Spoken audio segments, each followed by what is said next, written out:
Okay, it's my turn to say hello to this week.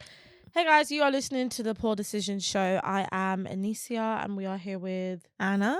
And can I also say actually last week you were like, oh, I'll do the intro because I haven't done the intro in a while. And then when I actually looked back, you had actually done the intro but the week before. You want to say something so funny? As What? I was watching it back, I also did have some reflections as well. Not about the intro, but About what, child? why are you saying it in the Towie way? You must said that, and I wasn't. I listened back to it twice, and I thought, what accent does Anissa hear that I'm not hearing, and it's not picking up? And it was nothing but exaggeration. And I've waited till now to confront because you. when I listened to it, I still heard the same thing. I didn't. I listened back to it several times. I Really? thought, what are you on about? Wow. Well, maybe some people's ears are different.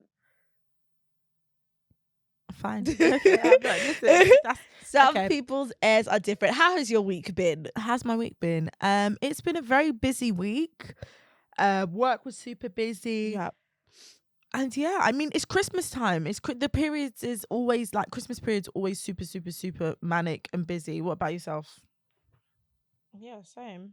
I mean, I don't think anything particular Nothing has happened to me. Literally, as in not to say nothing exciting's in. It's like it's literally just been winter. Listen, the temperatures have dropped this week, and the cold has hit me like a ton of bricks. It has. For me. And you know what's crazy is your nose is still a little pink now. Like you must be so cold. I mean, at the moment, I'm not really that cold, but listen, my body has been cold For days. You've been suffering. You've been suffering. I've been suffering. You've been suffering for days. I'm sensitive. Talking about suffering, I think earlier I bent the wrong way, and this right knee is really hurting me. And I'm apprehensive about it because obviously, you know, I'm going out after this, and then I'm going out in a couple of days. I can't be the slow wine specialist if my right knee is giving out, child. I'm gonna have to stand up and just have to do some side to side stepping. So I'm not happy about it, but it's definitely coming with old age, child. The knee is giving out. I'm gonna let you and your Ricky Dicky knee. Yes, Ricky Dicky knee, child. I'm gonna go home and put some what's it, deep heat? Yes, put deep heat or some Voltarol. Do you know how old I sound? I'm gonna go home, put some deep heat on my right knee so that I'm gonna go home and put some deep heat on my right knee so that I can slow wine later. That is such an old people's problem. Anyway, this is such an awful segue. I was gonna say something and then I realized actually maybe I was gonna say, talking about old people or older people, I was, before obviously I saw you, I was on the Shade Room and I seen that R. Kelly's released an album from prison. I'm sorry, I don't know why I seem perplexed. Called I Admit It. God of mercy. You ever seen this? No, I haven't. Oh my gosh, you haven't? No, for real, you be serious? I don't know what you're talking about. Even when you said the Shade Room, I felt like you were saying I was trying to figure out what the Shade Room was for a second, and then it all came back in my mind. I will tell you the track titles because they're actually outrageous. The track titles. Before you do the track titles, do you want a chocolate? No, I'm not gonna have a chocolate because then all they're gonna hear is me eating. How loud do you chew? Sorry, as you tell me the track titles, I'll buy a chocolate. Hold on. Where did I see the track titles? I hate this. You know, there's so many of them. Okay, who's next? Anyway. Hold on. Are there any features? No. Okay, go ahead. No. Here we go. Track titles. Good Old Days. I Know You Got a Man. I Don't Care in brackets. Oh, God have mercy. Freaky Sensation. She Deserve. The Last Man Standing. I Admit It. In brackets, I Did It, part 1. I Admit It, in brackets, I Did It, part 2. I Admit It, in brackets, I Did It, part 3. This is 13 songs, but I only see these tracks, what have you. But listen, I listened to a sneak. It's not a sneak. I listened to a snip clip of it. And he's basically saying that he's been with older women, younger women, but this doesn't make him a paedophile. But I mean, I haven't listened to the rest, and nor am I going to listen to the rest. I was more so intrigued of how did he make music in prison? Well, do you think that these are just old songs that he's releasing? Because you have to think about it. He's been in the studio for years. He probably has so much unreleased footage, songs that they can just pull together as many albums as they want to. They do it all the time with dead people. Okay, I understand that, but this feels very relevant, like speaking on some relevant issues. Maybe the other tracks, I haven't listened to them, that could have easily been in the chamber, do you know what I mean? But yeah, some of these sound like chamber. But why is he releasing the album for money? Like, money. Because also, why would you name the album I Admit It? Like, you're clearly in prison for your crimes. You're claiming you're innocent. So what is this? Is this meant to be bait? Is this meant to aggravate people? You're answering your own questions. It's for attention.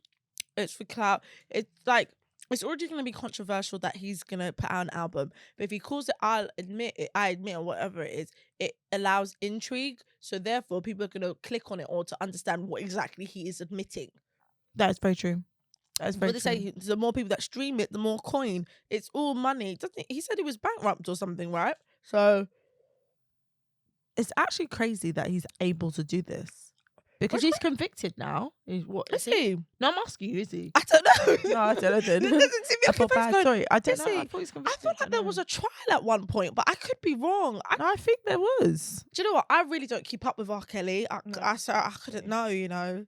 But listen, I mean, who's buying the album? Who's streaming it? I'm not going to stream. Oh, his loyal fans. You know, one thing I did know was that there is I don't know if to call them a fan base, but like a group of R. Kelly supporters that were like raising money for him, putting money on his books and stuff, like these diehard women. On the books, yeah, you know, prison. Yes, for the commissary. They were really riding for him, so it could still be them. I don't know. All the best things. If you're buying this R. Kelly album and because I know a lot of people have gone back and forth of whether or not they should still listen to his music, but if you are buying this album or streaming this album, listen, no, there's no way you can get out of this. This is not a timeless classic. This is not a part of like, black music type of like history phenomenon. It's just not it. So please don't listen to the music. Let me ask you a question. Go on. How do you feel about not being able to knit? What? How do you feel about not being able to knit? And one, I can knit. I just haven't done it in a few years. You can Why knit? ask me this question? Yeah, I did so for years. What are you talking about? I just never ever finished the product because knitting is a long time commitment. Sorry, Anissa, I don't want to do this to you. You can knit. I'm a bit confused why you keep asking me the same question. Let me tell you why I asked you the question. So what the hell was I doing with those knitting needles and the yarn? I'm about to tell you what you were doing with the knitting needles. Fine. That's why I'm looking at you thinking, what are you talking about? Sorry. Go on, tell me. Okay, I was on the train here and this woman opposite me was knitting. And the man next to me was so besotted by watching her knit. He was just like this, smiling, watching her knit for the whole ride. I was thinking, why are you so happy to watch her knit, bruv? But then I was thinking to myself, oh, dang. Like all the knitting clubs we joined and everything we did to learn to knit. And we couldn't knit in the end. We didn't produce anything. No. You're saying that we couldn't produce anything. Did I leave with a final product? No, because you didn't even leave with a starting product. No, but I knitted. I don't know what the hell you're on about. No, but I had products. I don't know what you're talking about. I could knit. I know that for a fact. Well, let me tell you what my memory gives, and then you tell me afterwards, right? I just remember, guys, we've joined several knitting clubs over our life. We've joined several knitting clubs over our life. In all the knitting clubs I've been to, I've never even been able to start anything. I've never been able to knit. Do you know why? I don't know why. I've never been able to start anything. Do you know? I don't understand why you're saying this because Janice even bought us stuff and we were knitting at home. People bought us knitting and needles and wool. So you didn't knit at home? No. What I'm saying is I tried to knit for years and I could never knit. And that's why I'm upset that I can't knit. So for you to tell me now, I can only tell you about my memory. I know I couldn't knit. And my memory doesn't serve that you were knitting. That's what it doesn't. This is what I don't understand what you're talking about. Because I was there knitting, doing the produce. Where were you when I was trying to knit, but nothing would ever come. The wool would come undone. It was becoming No. I've never ever had those experiences. I remember getting up to this bit of like knitting, shall I say? But as I said to you, the produce, like doing the knitting, it's a long time consuming thing. I never had the time to finish. You know what? Okay, then I don't recall you being able to knit. No, do you know how I know? Because I knew that I could start knitting and I could build it, because I never finished a product. I never learned how to finish something, as in like finish the other end of a scarf. That's what I know. Okay. I'm not doubting you now. What I'm saying is, let me speak only for me then. My memory served that I couldn't knit. After all the years of trying and all the needles and all the wool, I could not knit, and I was very upset about it. And watching the woman knit and the man be happy about the woman knitting, I was like, man, I should probably learn to knit again. But I didn't realise that I was here with the knit-a-thon here who can knit. So I'm glad that you can knit. I don't even understand what's just happened to me. I do. I don't understand what's happened, but it's okay. It's okay. It's okay. Talking about nostalgia, memory lane. I was talking the other day at lunch at work with my colleagues about old British TV classics. So I was saying to them, "Oh, have you watched these shows?" I'll bring them up in a moment. They're like, "No, never heard of them." And I was like, "There's only a few years between us. You can't tell me you haven't heard of this." Yeah. Footballers' Wives. Apparently never heard of. Fair. Although Footballers' Wives was a big hit. Bad Girls. Yeah. Again, another big hit. Family Fair, I gave that to them because it got cancelled. But Family Fair was like a soap. Is that a British classic TV? Fine. 2 pints of lager and a packet of crisps. Okay, fair. Holiday Showdown. They said they've never heard of Holiday Showdown in my life. Holiday Showdown. They've never heard of Holiday Showdown in their life. I have always wanted to grow up and be on Holiday Showdown. I always wanted to be on Holiday Showdown. That was some of the best programming ITV has ever had. Phenomenal. They need to bring it back. Who do we need to write to bring it back? When I explained the premise of the show, they were like, but why would people do that? Why would that be entertaining? Because it's free holiday. Oh. Well, I mean, yeah, you get a free holiday. And also, they're going to match families that are going to clash. That's the entertainment, people. And listen, you don't know like how many times I used to dream that I could be on Holiday Showdown. I wanted to be on it. I even when I grew up, I was thinking, yeah, I'm going to be on a Holiday Showdown. Because damn, I didn't know that, but crazy for the Holiday Showdown. I have, honestly, because I think it's one of the best and most simplest like concepts of a reality TV show. Oh, yeah, I mean, it is. But just thinking about it, like, I've just think about like our family going on Holiday Showdown. I'm sure our family would pick somewhere tropical, maybe somewhere like a resort vibe where there's like lots to do, but enough to where you can relax and get a nice vibe. That means the other families were in the middle of nowhere, ice. They're either gonna have us on like this little dinghy boat going down a canal or camping or ice or whatever, and I could just imagine like us. I mean, listen, we went on a villa holiday with our family and that was very touch and go. So I can only imagine what everyone would be like on the boat. Cameras, lights, action, Holiday Showdown. But you know what? They should reboot Holiday Showdown. That is a show they need to reboot. Who do we need to talk to? Because Holiday Showdown, producers on the low. We are producers on the low. We've watched enough reality. I would actually sign up to do Holiday Showdown. One, like you said, it's a free holiday. Yeah. Heck yeah. And I'm up for a new experience, but obviously the experience is meant to challenge you, so drama will ensue. But I'm up for the drama as well. Okay, outside of Holiday Showdown, what other reality show do you think you could go on if you wanted to go on a reality show? Just in the world, you're gonna go on a reality show. Oh well, you know I want to go on Big Brother. Not I'm a celeb, although no, I'm not into. I'm not into the whole jungle vibe. It's a no for me. Maybe a game show. I would do a game show. Hell yeah.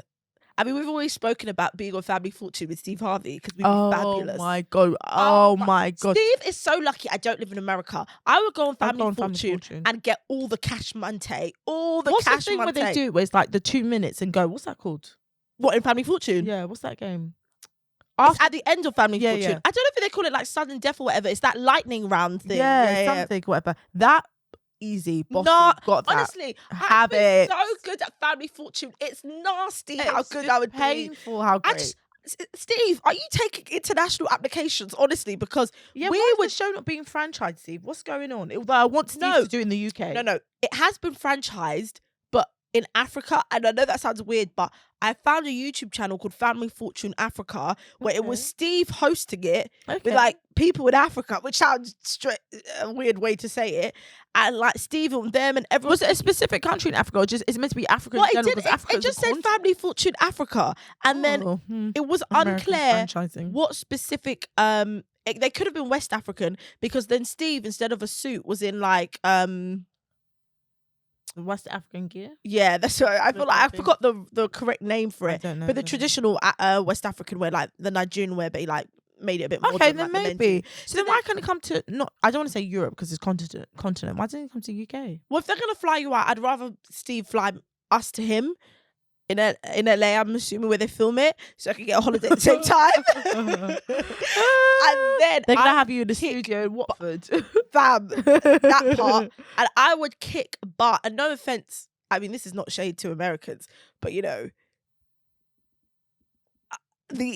I feel like people outside of America tend to be a little bit more knowledgeable about more worldly things. So I think I would have it in the bag. The whole thing about Family Fortune is the answers are from the people they do the surveys. As long as they make the people do the surveys English, that's all right.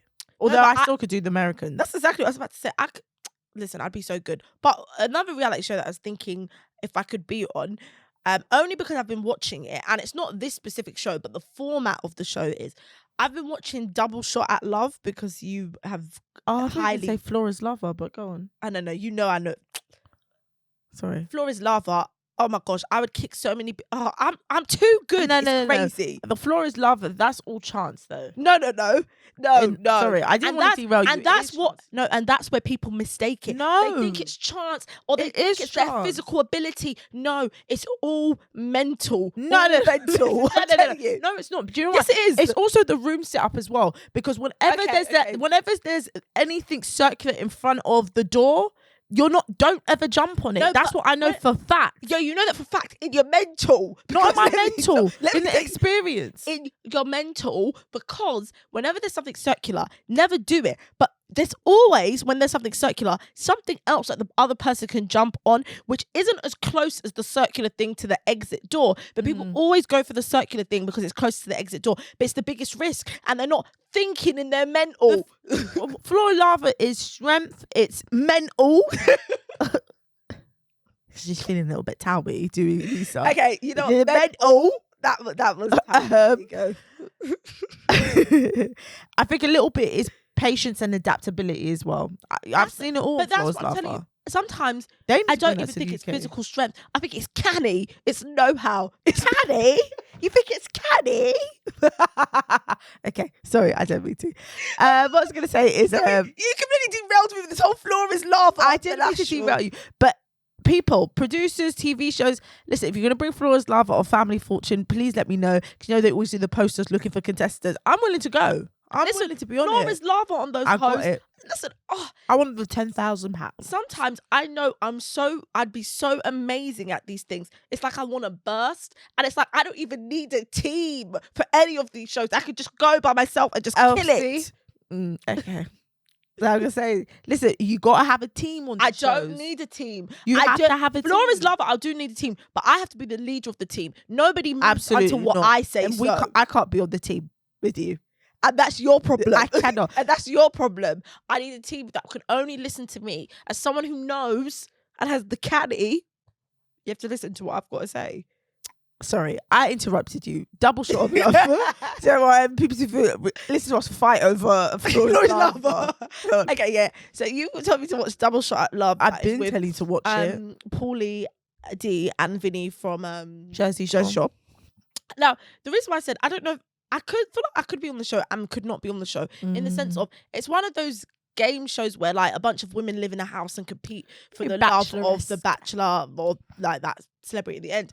Now, I think it's an easy kind of show to go on where if you look cute and do the bare minimum, you can get to about halfway on the show, which is quite good because that means you still get some airtime. Very true. But then there's enough women to, if you don't like the man, you don't even have to do anything apart from smile at them. Do you understand what I mean? It's a very like, it's low participation show. Yeah, you don't have to go on the show and do the most. Like, feel like you've got to really, really get involved. All you could do actually even is not even be near the men, just argue with the girls and get bare camera time. Like, I feel like that's a good show to have low participation if you don't want to do too much. So. You know, some people are willing to do the most. Exactly. So that's why it's like, you know what? You want a show which is easy, low participation, that kind of vibe. Who's your favourite from Double Shot at Love so far? Although this is an old show and I've watched it. It is an old show, but I'm watching it on Hey You, which I think we've spoken about on this show before. Please get Hey You. I think I tweeted it the other day actually, and it kind of blew up because I'm saying, please, I need everyone to stop struggling and just get Hey You. Please. Although my Hey You app was being a bit dodgy. I couldn't watch My Housewives on the way to work this week. Oh, sorry, love. I downloaded it twice as well, so I was Thanks, vexed. son. I know I'm going to watch it this weekend. But I think that app needs to be updated because when I was on my Fire Stick this week, it asked to update itself. So maybe that was the thing. Anyway, okay. Who's your favorite? I don't know if I have a favorite, but someone who I just think is hot. Hot. Season 1 and 2 is Maria. Oh yeah, Maria she's so is sexy. Good. She's good looking. Food. She's good, and she's got a very food. funny personality. I'm not crazy for the personality, but the way she looks, the body, everything is bagging. Like I like to say. Okay. She's such good food. Like, so I like watching the good food that is her. Everybody else, like I don't care for them. Sorry. I don't care for them. Why? Who did you like? Nikki. I loved her from the beginning. Nikki is, yes, from season 1 and season 2. Was she passionate? Was it extreme in her emotions? And was it too much sometimes? And honestly, confusing, really scary. You are being. Yes. However, I am so glad. I've left that to the side because I'm so glad that she got her man. And watching them or seeing clips of them like in family vacation now, it's like she's a completely different person. And this leads me to believe that Paulie, I guess, saw that side of her. Anissa. So I do see the beauty of their relationship now, or as much as I can see, like when they pop up on my TikTok and stuff. I'm like, okay, cute. Mm-hmm. Watching the show, I've confided in you that I'm scared. That I'm scared of Nikki. She scares me. You need to be scared of Holly, not Nikki. Yeah, Holly is scary, but Nikki is scary because of how, I hate to say, miserable she is. It's painful. She's not miserable. She's agony. miserable. She's hurt. And you don't think misery can reside in agony and despair? So, like, I'm just saying, she's heartbroken. Yeah, and misery can reside with heartbrokenness. I think the only time I felt really bad for her is when everyone's family was coming. And on the family day, and nobody. You didn't. I was crying for her, But even in season 2, like every time she was beefing with like the boys, especially like Brandon, like they were just trying to be suck up Sapoli, and I was so irritated. I didn't like that because I never really liked the rat-ta-ta-ta of watching like men and women get into it like that. Like I really don't. But again, it was just giving misery.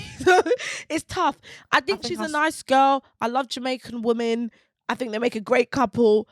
It was giving misery for me, and that was that. It was giving me a range of emotions, strong yet vulnerable, tough yet weak. Can't one of those emotions be misery in the range? Fine. Miserable. No, I'm not saying she's a miserable person. I'm just saying those seasons she wasn't at her best. She wasn't at her best because she was in agony. She loved this man and she had to share him with other women. She couldn't watch that in her own words. Nikki must be your cousin the way you feel for her. Let me tell you that. I feel for her. I'm just saying that. Like, I'm happy that she got there in the end. Like, do you get what I'm saying? Well, they do say love prevails. Talking about love prevailing. I've been watching the Harry and Meghan stuff, right? Okay. I guess it's like a Netflix docu-series is what I'll call it. I haven't even watched the trailer. I didn't even really know if there was a trailer. I just started watching it. Daily Mail have been on a hate campaign for days. Of course. Of course. There's so much to unpack in that. Okay, so there's 3 episodes so far, and I think they're going to be doing a new episode drop next week. So I don't know if it's like how many weeks. Hopefully it's just 2 weeks, because 3 episodes an hour long, it's already a lot. They're doing like a Love is Blind rollout. Yeah, maybe something like that. And it's just them telling their story so far, so I don't really know what the else point is. What I found confusing is I've seen so many, of course, thread pieces, Twitter pieces, TikTok hate threads of Meghan. And I actually had to tweet like, what has Meghan actually done for these men to hate her so much? This man act like she started World War III, that she's like the biggest terrorist, or she's running the biggest cartel drug gang in the world. Like the way they go for Meghan, it doesn't make sense. And Piers Morgan, this is how I know spearheading it. Let me tell you how I know this man is insane. You know he's on that. Well, I guess it's some new TV channel thing. Like yeah. Why did I see a clip of, I guess, him breaking down some of the Meghan and Harry stuff today? Obviously, him being a hater, and he had a panel. Guess who was one of his panel contestants? I just want you to guess. I don't know. This is such a random. Jamelia. Jason Lee. Hollywood Unlocked. Sorry. He was one of the panel. No. I need you to stop talking for 1 second. I don't understand what you're talking about. I don't understand what you mean. Jason Lee. No. Is this meant to be British TV? Is this meant to be British TV? Yes, he was there American. What the hell is Jason Lee doing there? Jason Lee shouldn't be talking about the royal family after the Queen debacle. I'm just not even being okay, I'm gonna shut up. Go on. Go on. Shut up. Because it's just outrageous. It doesn't even make sense. How the hell did Jason Lee and Piers Morgan even know each other? Like, that's just like, not even to know each other, but I'm just saying, like, I don't even get it. Like, it doesn't make sense. I'm actually laughing because that whole Jason Lee versus the Queen debacle, that was one of the most funniest and insane times on the internet last. I don't know why last year. Don't know why this American I don't know what Jason reporter Lee's need is to be so invested with the royal family, but let me tell you, he was there in the little panel 4-box grids of the different faces, like 1, 2, 3, 4. Oh, his face was the one right next to Piers, but he's backing Meghan. Of course, he's backing Meghan. So he's back. Thank God. Yeah, he was backing Meghan. But as soon as I saw, I couldn't even watch the whole thing because I can't stand to hear Piers, and I don't even want that kind of energy in my energy. But when I saw Jason Lee, I just said, "This has gone too far. Like, this is what is truly going on now." But yeah, watching it so far, I was close with the Jade though. I said Jamelia, but obviously you were thinking Lee. Jamelia. Honestly, I knew that Jason Lee thing was going to speak. That spun me.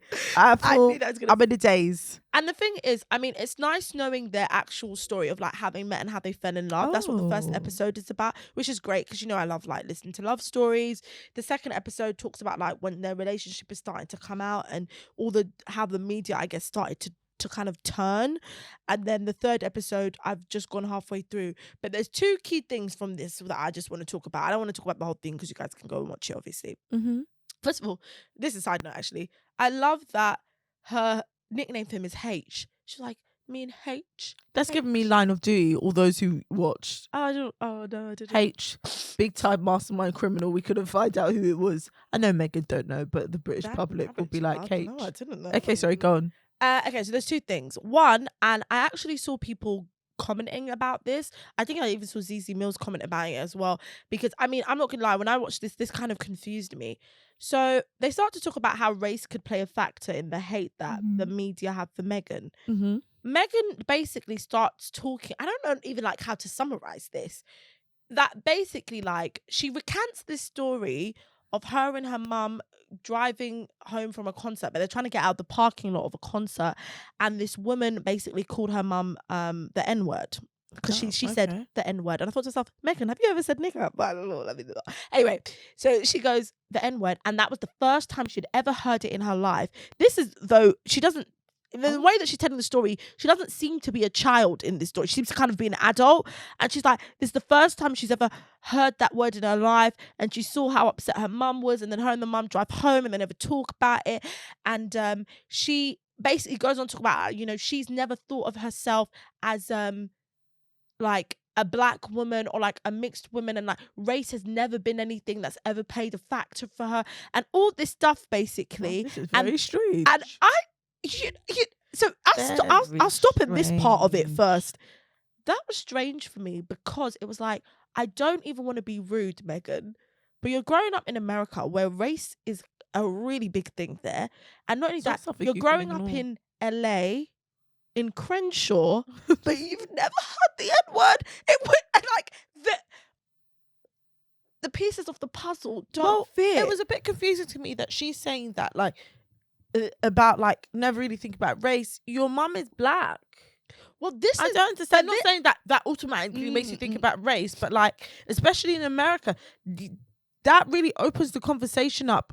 I mean, immediately in childhood. I'm confused. This is also where it starts a bit of more of the story starts to unfold, and she's going on basically saying that you know, like when she was a baby, like I guess people used to think her mum was the nanny because her she's so fairer. And she then went on to basically, the mum then comes on, the mum's in the docuseries, which I think is actually nice because we've never get to hear from her mum. And her mum has a very like, they look exactly like though. They look alike, and the mum gives me like a more chilled Michelle Obama vibe, in the sense of, you know how Michelle Obama is very classy, holds herself together, very articulate, like, you know, this is just like a good black woman. That's how I feel about Meghan's mum, like, as a good black woman.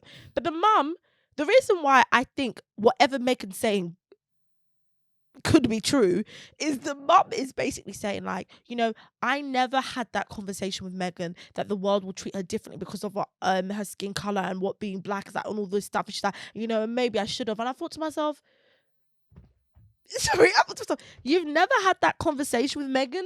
Like, that doesn't make any sense to me. I mean, I find it confusing because if people used to think that you were the nanny and all this stuff or whatever, I don't really understand. And where you lot are growing, where, you know, you were raising her, the time period that it was at, race has always been a hot issue in America. You're telling me that none of this played a factor? I'm finding this so hard to believe. That is where it continues to go on in the docuseries with other people that grew up and knew Meghan. Like, I think she went to performing arts school. There were mainly like Whyte and different other people there.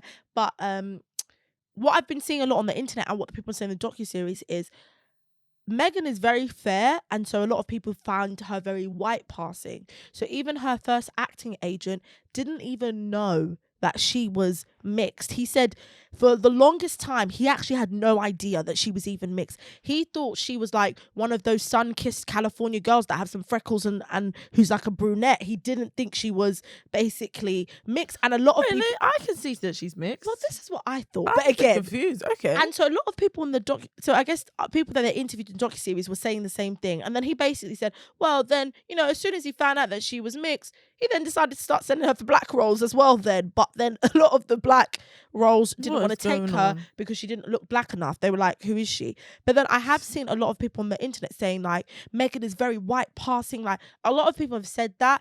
So, I mean, compared to maybe another picture of her. Maybe compared to other mixed race people, I guess she could be white passing. But for me, I mean, I just thought she looked mixed race. But again, that's just me. So my eyesight ain't that great. So maybe that's what it is. I don't know.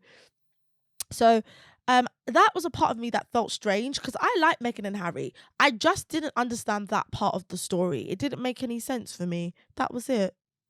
I mean, okay, I know she's very light and white person.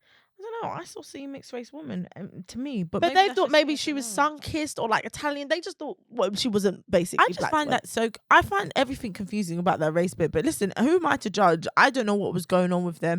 I find it confusing, but I mean, what can I do? That's what I said. Like, I like Harry and Meghan, and that part of the story was confusing for me. I honestly feel like over all the hate that she gets, because for me it's like, really, what has Meghan done in comparison to so many people have done some things that there have been so many offensive things that I've said.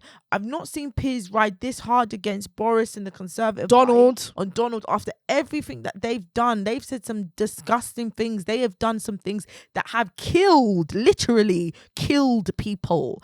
But you're coming after Meghan, and it's so confusing because at the end of the day, this is one person. Like, let's care about her mental health enough to like back up off her. Like, why are we aggy over her? He doesn't give an eck. And the comparison photos, I saw some comparison photos, but it's like of his wife, like almost 10, 15, 20 years ago. That is actually what sent me. It's like, if you're going to tell us that your wife is badder than bad, you need to basically say she's badder than bad in this life now, not in 10, 15 years ago. Because what does that mean? That means nothing to us. If she's still bad, show us. What are you doing? It doesn't even make sense. You know when people kind of be like, well, it's like that. There's a clip of Nene from Real Housewives of Atlanta, but I don't know what scene or episode. And she's like, now why am I in it? Because it's like, if I was Piers' wife, I would say, hold on, why are you bringing me in? First of all, how dare you even give me a happy birthday post shading somebody else? First of all, get your act all the way together. Act like you know better, please. Shady. Second of all, you want to prove to the world that I'm a badina, but you're not posting present day pictures of me. That's basically an insult. That is an insult. That's a why I'm not bad now. That's basically said, yeah, she used to look good. At the end of the day, she looked good. Like, come on. Meghan looks good present day. If you want to tell us that your wife is this but bad, the thing, like, do you know what's so crazy? His wife looks good now. She looks good. See that. No. She looks great. But it's like, he clearly just hates everyone. But I don't know. He needs serious help. It doesn't make sense. His wife looks good, so I don't know why he Well, would I'm shame her and about to insult her. Google it 'cause I don't know. I don't really know her name though. Neither do I. But the second part of the documentary, which made me laugh, no, this part was actually funny because the race thing was confusing. Piers is a super hater, but this was funny. They get on to now talking about the family, and Meghan was saying that the media, the English media, so badly wanted her family, her mum's side of the family, to be like these heinous peoples. So they were like digging into the family. I think they thought they were going to find some black people in Crenshaw who were drug dealers, gang bangers, NWA, doing all sorts of big mastermind, low-level people. And when they couldn't find anything, that's when they went to Meghan's father's side of the family, and that side of the family was given the trash, basically. They still are, which honestly is so embarrassing and so hurtful and nasty. disgusting. So they were giving the trash, right? And so Meghan was saying like she thinks the media really wanted it to be her mum's side of the family, but had to settle with her dad's side of the family doing trash. Now, what's so funny is this is the part that had me cracking up. Meghan starts talking about how her sister, because you know her older sister was doing interviews. Now, she's got an older sister, I believe, and an older brother. There's a 17-year age difference. Like, least amount of time between her and them. Wow. So Meghan was talking about she didn't even grow up with them because they were adults when she was growing up. So she doesn't know them, basically. That's a big gap. And so, anyway, the sister obviously does all those articles calling Meghan, saying that Meghan's pushy and she's Princess Pushy. Meghan is now, like, remembering the articles talk about it. Meghan's in the side camera saying, like, basically, I'm going to translate for what Meghan said. Meghan said, I don't know that hoe. I don't know her middle name. This is definitely translation. I know she is here. I don't know that hoe. I don't know that hoe. I met her a couple times. I ain't seen her in 10 years. I don't even know this hoe's middle name. I can't even tell you her birthday. I don't know why she's speaking on me. And that was literally what Meghan said about her sister. That is so funny. That is so funny. I need to watch the real clip. That is basically what she said. The real clip. Okay, to loosely say what she said, she basically said, this woman doesn't know her, like the sister. Yeah. She hasn't seen the sister in over a decade. Yikes. And even then, she didn't really see her that much. She said, I don't even know this woman's middle name, and I don't even know her birthday. That's what Meghan said. Wow. I think Meghan was basically saying, like, if we didn't have the same daddy hoe, I don't know who you would be. That's the only reason why I know your last name, because of the same daddy. I don't know anything about you. And so I was laughing because I thought to myself, oh, okay, Meghan, like, throw a little shade. I liked it. But at the same time, that's Definitely how crazy. Now. Give me a little tea. Yeah, that's not funny, isn't it? It would have been better if she said it the exact way that I said it, but it was a loose translation. She's not going to say, I don't know that hoe. I don't know that hoe, and you're lucky I know. Well, actually, she's from Crenshaw. I bet she said that when the cameras were off. I don't even think she gives. Her mother doesn't even give that. I don't think she gives that, child. I don't. Because when I think of Crenshaw, I think of Moesha and I think of Kim. And I think of Bring It On, In It to Win It, number 3. Was it In It to Win It? What's number 3 with Hayden Panettiere and Solange? I don't know what the school would. It must be. No. Or All In It. Oh, one of the Bring It Ons. It's the one with Solange and Hayden Panettiere, and they go to Crenshaw High. And do shabuya, shabuya, and they're crumping. They're crumping. Do you know that's become a latest TikTok trend? The shabuya. Is that? I saw some shabuya roll call, like, old office clip. I thought, oh, wow, this is interesting. They got it on TikTok. It's like shabuya, shabuya roll call. My name is Slime. Yeah, I'm mighty fine. Yeah, like, I got some niggas. Yeah, but they ain't mine. Like, it's just this little cute thing. It was funny. But anyway, let's talk about Bring It On. But yeah, so that's what's going on so far in the Meghan stuff. I haven't finished watching it, but I mean, it's okay. It's not amazing. It's okay. It's cute. So I saw some people saying, like, you know, it's so boring. We want to know who said that Archie was called Tar Baby. It's like, they're not coming here to spill the tea, people. Come on. I'm not being funny. The way that the British media are vilifying them in this documentary, I thought something else was going on. And if they ain't telling us who said Tar Baby or wanting to know how dark the baby was going to be, then to me, nothing's happened. They have barely even spoken about the royal family. It is literally about these two. So what's all this kerfuffle and the hype? And that's what my point is. People like just want money. Man, it's nasty. They need to focus on some real issues. We've got some real issues in this country. Like, let's talk about Prince Andrew. Like, can we talk about that? Can we talk about the people who can't afford the heating, who are doing heat or eat or whatever the hell is going on? Eating or eating. Yeah. I say it every day. Exactly. Eating And or you want to eating. start talking about some real villains? Like, let's start talking about some real villains. It's actually horrendous. Oh god, I want to move on from this because to me it's just horrendous what's happening, and it turns me off. Oh, sorry. Well, in good news, we managed to outswim the other little fishies and get some Chris Brown tickets. Oh yes, I was about to say outswim fishies. I was thinking of another way to put it, because people on the internet are not happy, child. People are fuming, and why? Because they want tickets. And he added another date today, and it sold out within 2 minutes. Yikes, you're not being another serious. date in London, so he's doing 14th, 15th and 16th. All of them completely sold out. Yikes, people are losing their nuts. That's gonna be the concert of the year. And do you know what's so funny is people are arguing, saying, if you only know Under the Influence and go crazy, you don't deserve to be there. And I thought to myself, I'm not being rude, guys, but there's nobody in this world who only knows 2 Chris Brown songs. What dates is he doing in London? 14th, 15th and 16th. So what am I saying? Chris Brown Under the Influence tour London the 17th of February. Oh, maybe he's added a new date. Oh, no. Is this the same one? No, it's not the same one. After he added the 16th and that sold out, he went on Instagram and said he's going to add even more dates. So this must be the new date. This is outrageous.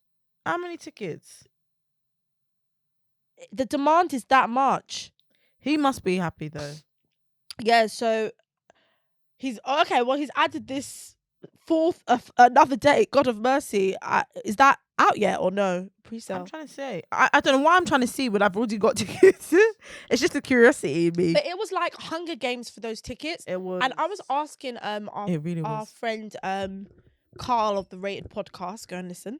Because he was talking about like tickets, and I said, Carl, is it usually like this? Because Carl goes to a lot of concerts, and we're not concert people like that. But we wanted to see Chris, and Carl was like, no, it's never like this. Like this has literally been like the Hunger Games for tickets, because I've seen people going crazy, and I'm like, dang, like, is it usually this difficult to get tickets? I'm just glad we got tickets. I'm glad we got tickets. What song does he have to for you? If you have to one song that you need to see perform. Oh my gosh, that's one I'm gonna have to think about. It's a tough one, isn't it? Because there's so many. I have like a couple for different reasons. Like this one's probably an unpopular opinion or unpopular Chris song, but I like it. Chris Brown Forever. Oh no. Let me tell you why. I know a lot of people don't like it because this is like pop era. It's you and me moving at the speed of light into it. It's one of the first songs I think I got on my iPod. I listened to that song every single day as I was going to school. It was embedded in me. So the song has always had like a special place in my heart. I loved it. But then it's also features in that episode of The Office where Jim and Pam get married. Oh yeah, I do. I love that scene. And when everybody, without fail, every single time I watch that scene of everyone going down the aisle dancing to that Chris Brown song to Forever, I cry every single time. Go home and watch it. Let me Every see if I single cry. time I cry. So that song has like a special place in my heart for me.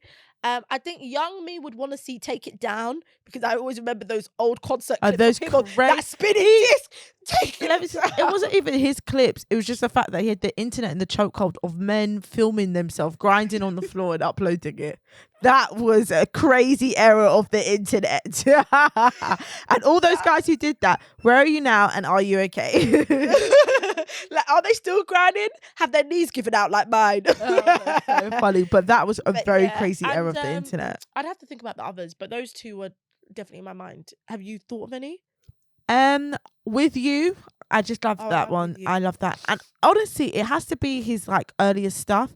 And although I'm going to the concert, I just feel like I don't actually really listen to a lot of Chris Brown music. I feel really, really bad. But I know once I get there, I'll be able to sing word for word. I just don't actively listen. That's the thing. But with Chris's music, you don't have to actively listen. It's everywhere. It just infiltrates everywhere. So I'm excited. I'm sorry for all the others that didn't get the tickets. Yeah. Hopefully, just waiting for Usher now. This next date will come. Oh yeah, I'm waiting. But I feel like Usher has come to. Like Usher comes. Yeah, to but London, I just haven't been interested. I never just yeah. It's kind I'll of be like, interested next time. You know, like we're big fans of Mariah, but like I've never gone. I'm not gonna pay all that for the Christmas stuff because, no offense, although I know Mariah is the queen of Christmas, what have you, I know what I'm gonna get at the Christmas concert. I'm gonna get the 1-2 stiff shoulder, and I love Mariah, but no, babes, I ain't paying for a stiff shoulder. I love Mariah. I still, when she had that MAC Cosmetics collaboration from years bought ago. it. I still use the highlighter from that. I My love makeup the lip routine. gloss It's from my the collection. favorite. I love Mariah. I love her. I have a book on display in my house. But the thing The book is, was great as well. I tell you, Mariah to read it. I don't want to become, say, lapsadaisical in her performances, but she doesn't even move now. She just gets the dancers to move her to different parts of the stage. That is true. And the thing is with Mariah now, because it depends on if she's been touring, if she's having off day, bad day, because the vocals are not reliable, because you can clearly tell, like, if she's stressed or something, it impacts the vocals. Yeah. You never really know what you're going to get. Although there was a time in my life I was addicted of watching Mariah videos of when her voice cracks or when she's out of tune. I remember that. Loved it. And I feel like still I'm don't gonna hope to do understand that. why you liked it. I don't know. There was just something about it. It was almost pleasurable to. And that's how I used to feel about watching Gemma Collins' best bits from the Big Brother house. Ah! Oh my gosh. That was guaranteed to put me in a good mood if I was in a bad mood. I used to love and that. watch Lady Colin Campbell's best I'm a Celeb bits. Really? Oh my I God. don't think I've watched that. I don't think I even watched that season. I'm going to have to watch I it. never watched the season. The best bits had me in a spin. I just wet myself watching it. It was just so hilarious. All on YouTube. Dang, I didn't even know that. So I'll tell you what happened this week.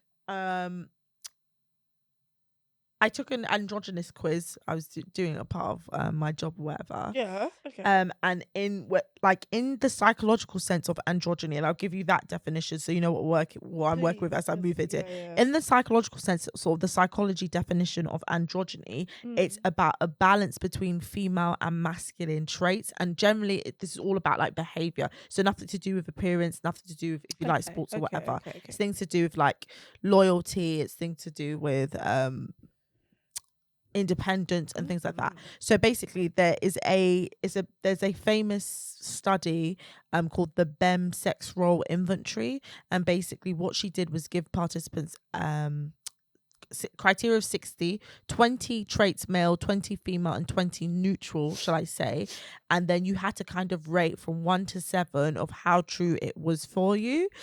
Although a lot of it was quite repetitive, like, so for instance they said there was self-reliant, there was independent, and then there was like self-efficient. To me, that you're just quizzing independence in 3 different ways. And then there was also like warm and tender, affectionate, again, all grouped together. Anyway, they say that if you are androgynous, like if you got a high score for both masculine and feminine, then you would be deemed as androgynous. And androgynous people are like more psychologically healthy because they're able to adapt to any situation. Like, a bit more balanced. Yeah, because they've got more traits or what have you. Anyway, guess what my findings were? Think about it before you say. I had an answer. What I was thinking about was what your reaction's going to be to my answer. No. I won't have no reaction. I'm listening. Is it that you were more masculine? How did you know? I just knew. That's why I didn't want to say it. I just knew. My score of being masculine in comparison to feminine was a lot higher. I said, what's going on? Right.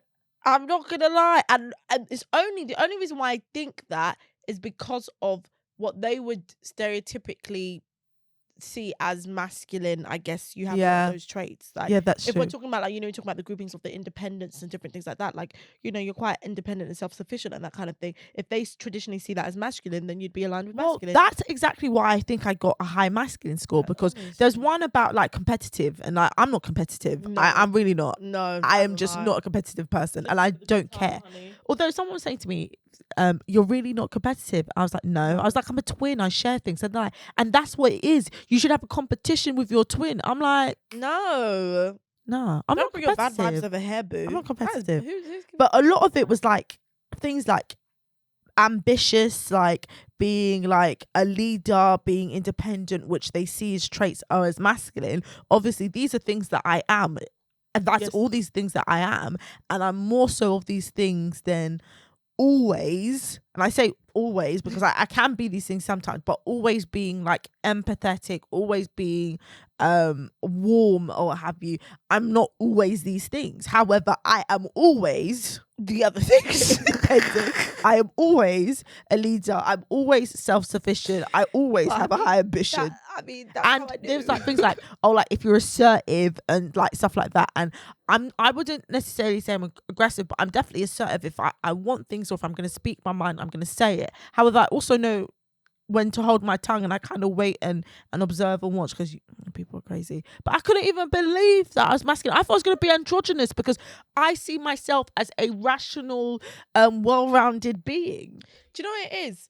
You are well-rounded. It's just you're not as much of a tenderoni as you believe you are. I think I'm very tender, softeroni.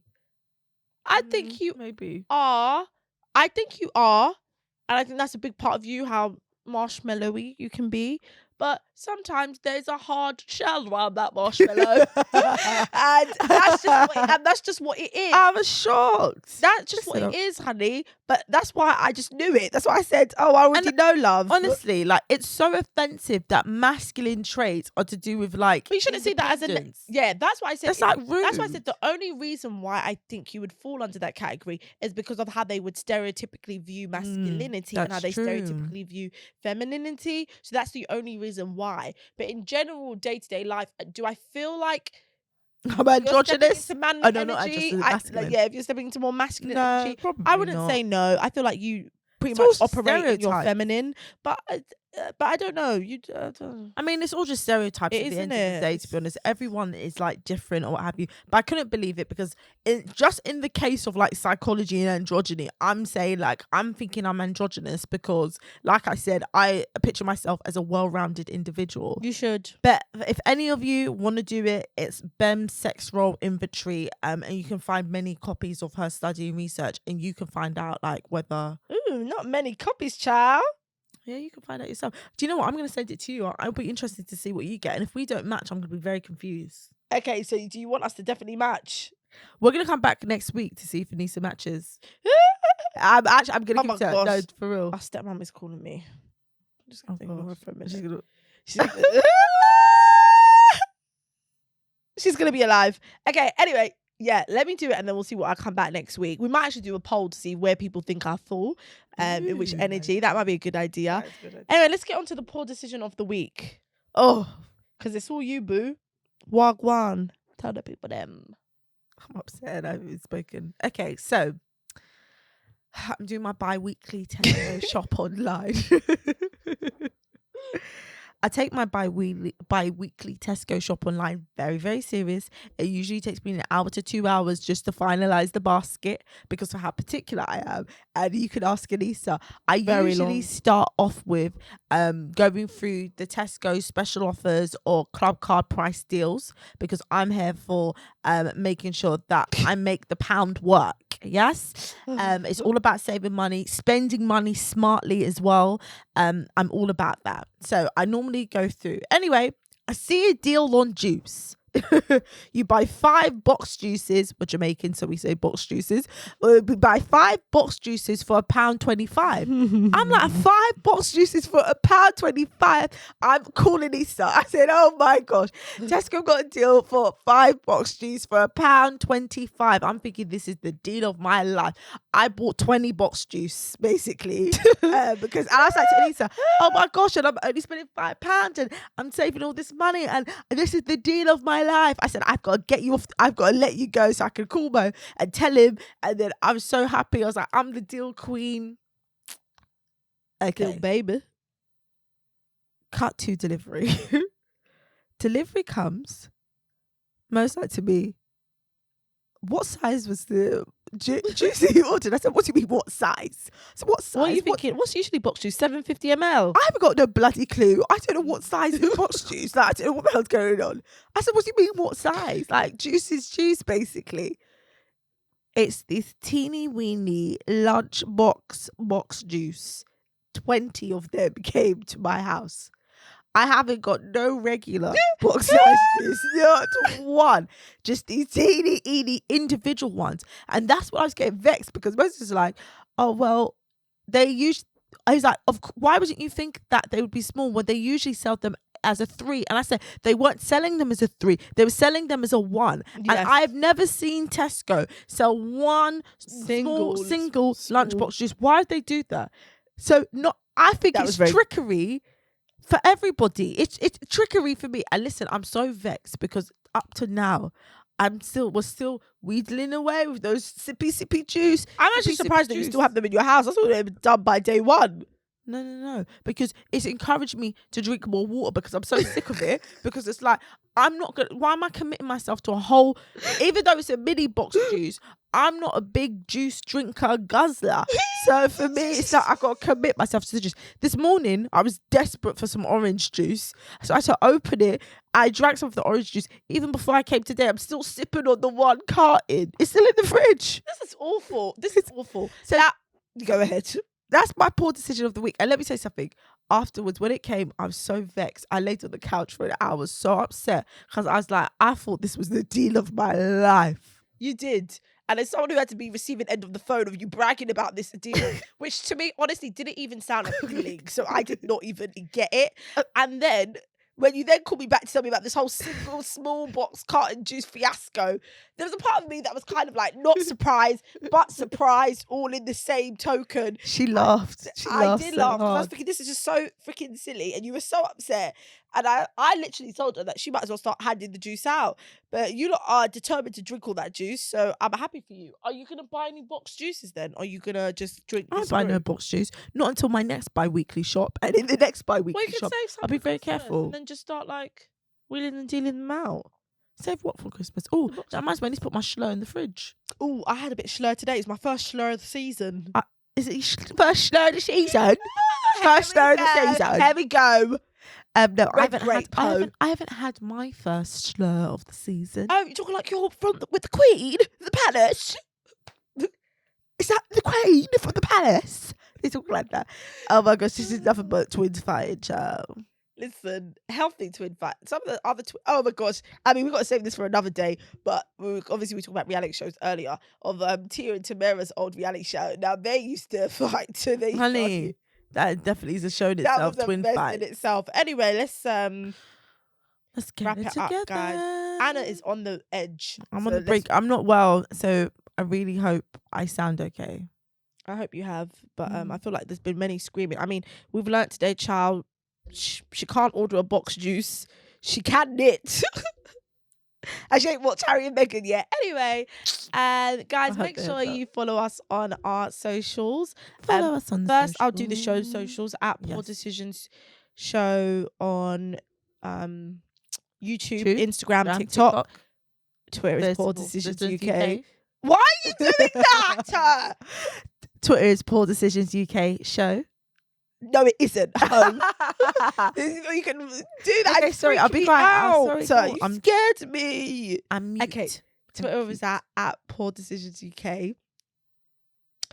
And that is the show's handles. Make sure you are subscribing to us on YouTube, like, comment, and all that. Subscribe. And then follow us on any of the listening platforms and rate us on those platforms as well. Our personal social media and Instagrams. You can find me on Instagram at Licia Loves Food. When she's not being a menace, mimicking and knitting. Menace to the society. Clearly on the edge. Ah! Funny. You're going to scare me.